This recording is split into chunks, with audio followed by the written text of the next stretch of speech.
they're also rotating, and they're oscillating. You see?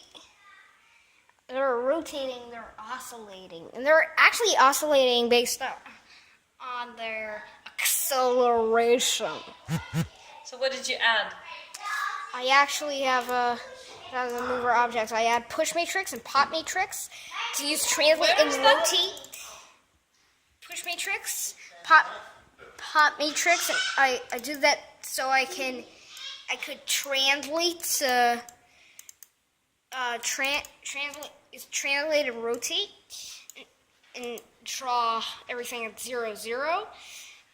Then that oscillating, I actually just did this. I made an X value. You can see that they're oscillating that way, and you can see that that's why they're pointing to where they're going. And that's why they're